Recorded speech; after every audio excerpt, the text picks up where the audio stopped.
Next dialect is kind words. Okay. Love is kind. If words of affirmation is yours or your spouse's love language, you must use kind words and a kind tone. So you can say, I love you, but the tone in which you say it's going to change the meaning of it. That's true. So if I go, babe, I fucking love you. That's love. Right. If we just had a tense moment and you reach out to me and say, baby, I love you. And I go, yeah, I love you too. Right. Yeah. You're just trying to appease the conversation at that point. That's two separate tones. What if you grab them by their face and be like, I fucking love you? Well, my heart's racing. So, What you getting squirmy for over there? yes, please. So And stupid. another one I wrote down is, of course, I'm doing the dishes. Okay. So if set in a tote, of course, I'm doing the dishes. I got you. Right. I'm going to knock this out. You go do what you're doing. If you go, of course, I'm doing the dishes.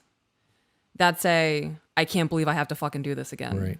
Why can't you handle the dishes? This is your job. That conversation plays into so many fucking things that we talk about. It really does. Tone, inflection, and verbiage. Body language. Yeah. So I wrote down a little example of, I felt disappointed and hurt that you didn't offer to help me. When it's said gently, it's an expression of love and wanting to be seen by the spouse. So in saying, I feel hurt that you didn't offer to help me, that shows you saw me struggling and you decided to turn your head. That sucks. And when Can we finish your point? But I want to come back to that. Okay. So when that happens, it's asking for an opportunity to discuss the hurt and find healing instead of fighting. Okay. That makes sense. Are you okay? I am. I because of the fuck, I don't even know how to word this without sounding like a pompous fuck face. Because of the type of man I am, if I see you struggling to do anything, I'm stepping in. I don't want you to stress or feel anxiety or run down or overworked or tired or whatever the case may be. Right? So I inhaled carbonated soda. I'm so sorry. I'm trying not to die. that little alien navigating your body hit the wrong button or pulled the wrong lever, huh? That was rough.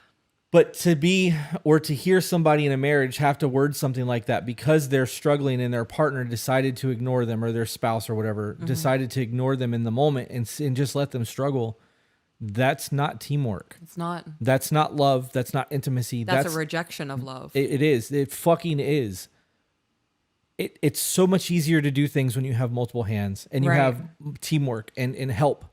So if you're doing something and I notice that you're struggling and I jump in and help real quick, I get to play the hero and save the day. Right. Do you really need me to do it? No, you could fucking do it on your own, but now we get to do it together and it's going to be easier for everyone involved. Like, so I'm really hung up on that now too, because that's, I don't know. That sentence is also I'm telling you how to love me. Right.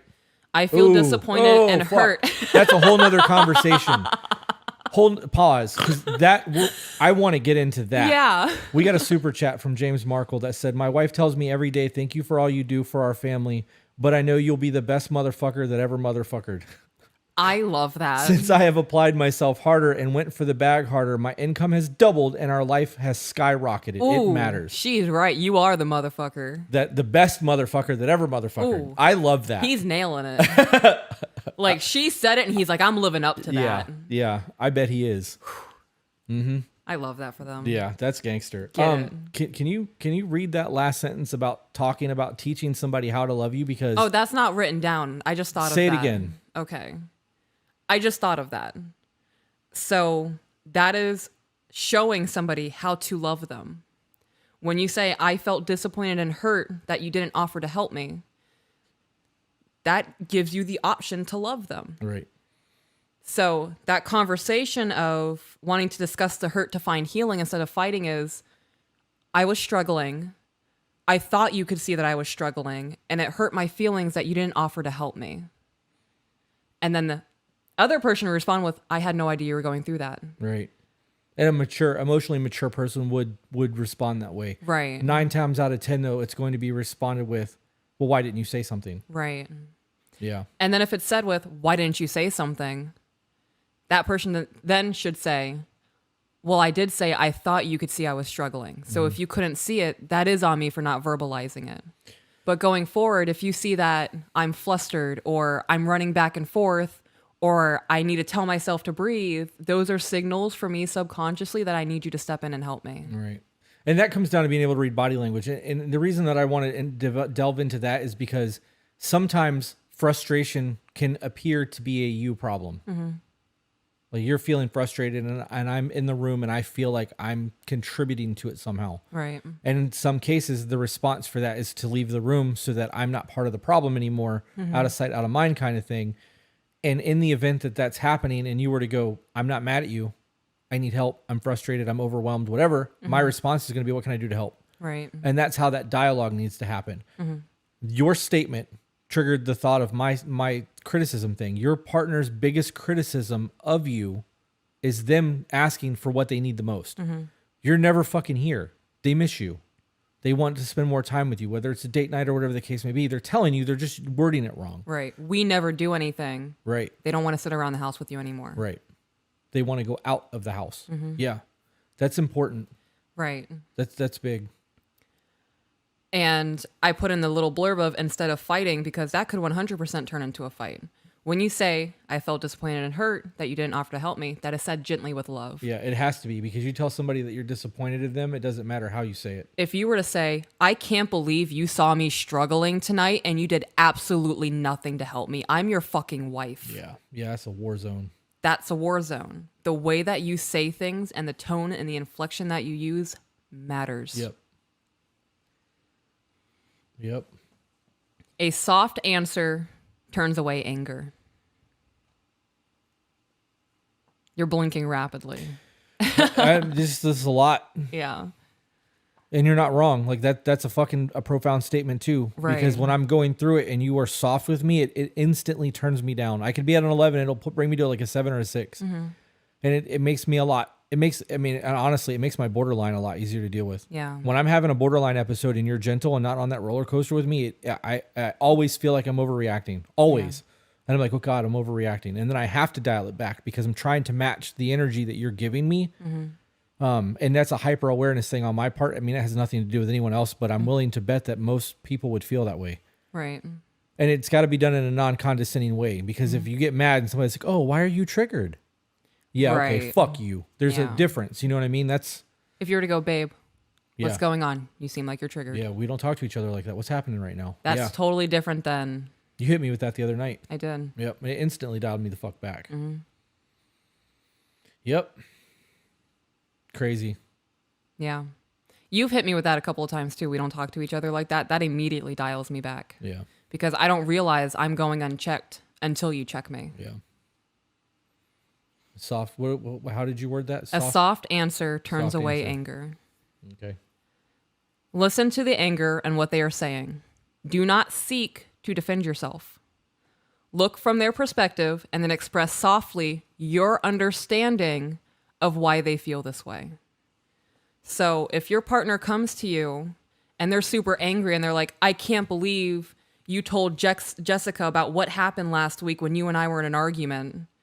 Don't defend yourself and go, well, I'm allowed to have friends. I need to vent outside of our relationship. Take a step back. If your spouse or your husband's upset that you went to somebody and divulged your marital information, you betrayed them. Right. Oh yeah. And they're telling you that without telling you that. They are telling you that. That's why you need to take the step back from that anger and respond softly. Instead of defending yourself and saying, I'm allowed to have friends, I can speak to people outside of our relationship, repeat back to them what you just heard. You're hurt because you feel like I spoke out of turn in our relationship to somebody else.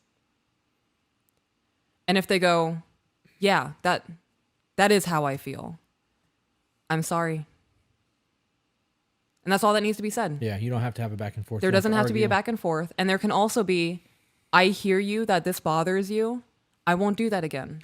That whole I feel betrayed statement in that moment, like, fuck, dude, that's huge. Yeah. And I think that would be more ground shattering then I can't believe you went outside of the marriage and talked to Jessica about the fight we had the other night. Right. Because that changes, like, now it's not a matter of what I did wrong in terms of having just a conversation and talking to my friends. You're telling me that you feel like I betrayed our foundation and trust in our relationship by going to a woman, right, and having a conversation about what's going on in our personal life, which we've talked to that at length. Like that, Yeah. You don't do that anyways. But now knowing that it's a betrayal thing, hearing you say that would change that entire conversation from something I fucking did that I can defend myself on, because I can defend on me needing to talk to my friends or me having that conversation. I can't defend myself against you feeling betrayed by my actions, because that's a you thing. right, And I could be a fuckface and be like, well, that's a you problem, and walk away. And it's going to show you exactly how I feel about our situation, right? Like that's a whole nother discussion that could be problematic. But if you came at me and was like, I feel like you betrayed us. Oh my fucking God. yeah. That's good. That's up there with, I'm disappointed in you. Like I need a drink. Am I doing okay ab-libbing? Yeah, you're fucking killing it. Okay. Hey guys, if you enjoyed that, found it entertaining, funny, or even learned something you didn't know before, share it. And if you're not subscribed, why aren't you? And for those of you who want to support us, get access to exclusive content and live streams, we do have a Patreon. All the links are in the description.